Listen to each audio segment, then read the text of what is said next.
Willkommen zum aktuellen Goldinvest-Interview. Wir sprechen heute mit Nigel Ferguson von AVZ Minerals, einem sehr interessanten Lithium-Explorer, der das Manono-Projekt erkundet. Zuletzt gab es einige sehr interessante Neuigkeiten, unter anderem eine Scoping-Study, und das wollen wir jetzt mal uns genauer erläutern lassen und mal hören, wie es dann weitergehen soll. Welcome, Nigel. Thank you for having me. Nigel, AVZ has been releasing a couple of interesting news over the last couple of days, weeks, most notably, though, the results from the first scoping study for Manono. Please give us a summary or your take on those results. Yes, we released the 2 million tonne per annum study, which basically shows that for an investment of 150 odd million US dollars, we should be able to get this project into production. It also includes a sizable contingency of about $36 million. So we're hoping to refine those figures as we move into the feasibility study. But the key take home there is that we've got an IRR of 98% based on the work we've done, and that obviously makes AVZ an extremely compelling investment scenario.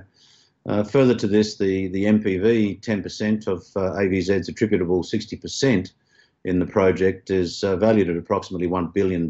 When you measure that with our circa 120 million US dollar market cap, it makes it a tremendous potential upside for investors in the project. But what we're really excited about is because of the size of Manono, we're looking at a 5 million tonne and a 10 million tonne per annum throughput. And those scoping studies are in production at the moment. We should have those sorted out within the next 3 months. Okay. So you're certainly putting in the work. And these are certainly very interesting, or let's say spectacular numbers. When we focus on the OPEX side, though, it's hard not to notice that the transportation cost is pretty high. Well, because the project is far from the next port. Can you tell us which transportation routes you have considered and which one you choose and why? Yes, certainly. We've chosen the most logical route to market, which is directly east from us, is the port of Dar es Salaam. If you compare that to where the copper cathode, traditional route for the copper cathode from the Katanga province goes out, is the port of Durban.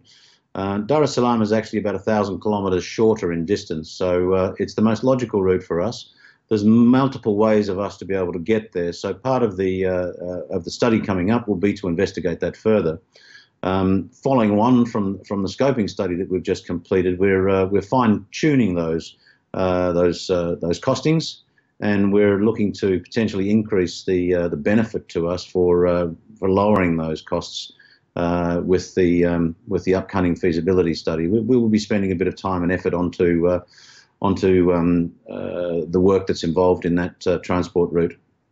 Okay, so this is one aspect of all the work you're doing. We already talked, or you already mentioned that you are envisioning or looking at higher production scenarios with 5 and 10 million tons a year, and then for scoping studies and then going to the DFS. So can you explain again what will you be doing in the DFS that will not be in the scoping studies, or the difference there?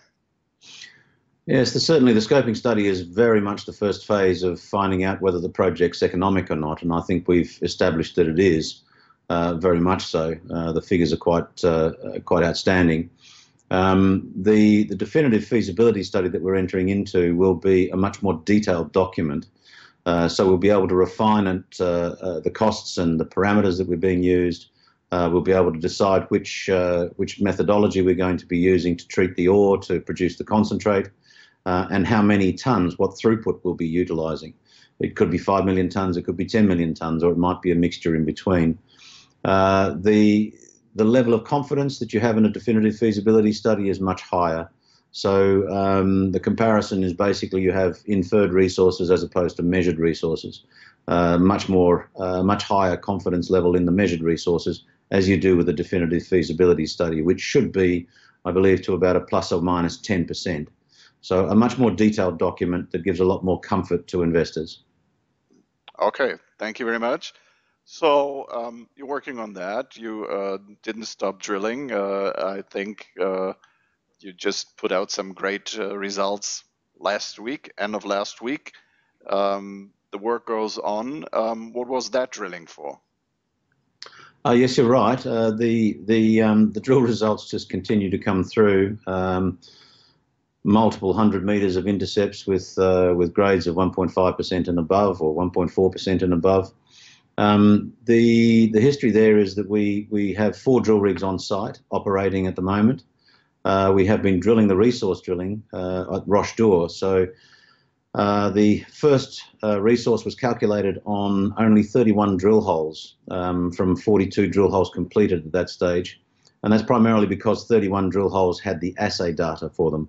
We had 42 drill holes with geological information, so we could constrain the geological model, but we only had 31 drill holes with assays. So we presently, I think we've drilled 75 holes, of which 65 we have assays.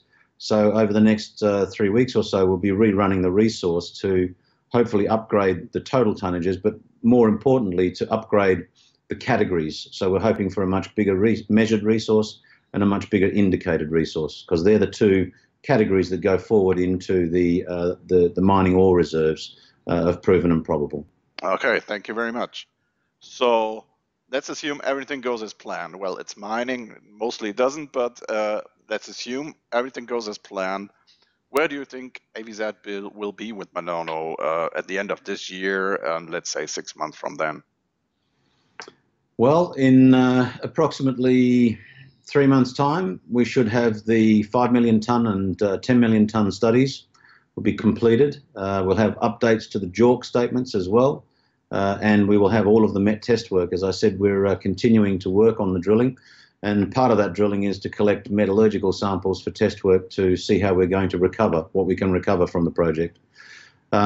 So they're coming out. We will have the DFS, which is the next logical step for us to move forward.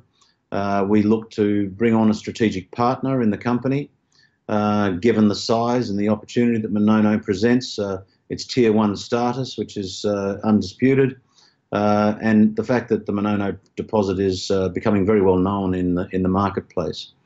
As part of the scoping study, we did put out a time schedule for bringing the project into development as quickly as possible, and we're looking to commission the plant in Q2 of 2020. Some of the aspects of the feasibility study will actually interrogate further the credits that we're potentially going to be able to get from the byproducts we have. It's not just the spodumene that we'll be mining. We have a significant credit for tin with 220,000 tonnes of tin already defined in resource. And at $19,000 a tonne, tin's obviously going to provide a good benefit to the bottom line. We hope it will offset a significant portion of the mining or transport costs. So the definitive feasibility study will take care of finding out about that as well. Okay, that sounds very good. Yes, the tin results have been coming in steadily too. Now, in spite of all that, the company's share price has been under pressure like a lot of lithium stocks in recent weeks and months, let's say. 2018 hasn't been really the year for lithium miners and explorers as it has been before. What is your take on the state of the sector? Do you see supply catching up with demand anytime soon? Well, we believe that AVZ has moved in line with the broader lithium sector. We do remain very positive on the battery metals thematics and continue to see very positive support policies being put in place with regard to EVs, electric vehicles, with actual demand for those vehicles continuing to exceed expectations. I think you can see that across the board. That would be to say that these price levels we are seeing increased level of investor interest in the company is undisputed as well. We've taken lots of interesting phone calls over the last few months. But that to me just represents a good value for an investor to come into the company. So yeah, we're very positive on the lithium sector. We think that 2019 will show a marked increase once everything normalizes and we get back to demand and people start understanding the sector in more detail. Okay, thank you very much. We are certainly looking forward to hearing more, and we'll be talking at the latest when you put out the next scoping study and or, of course, the DFS. Thank you very much. It's a pleasure. Thank you very much.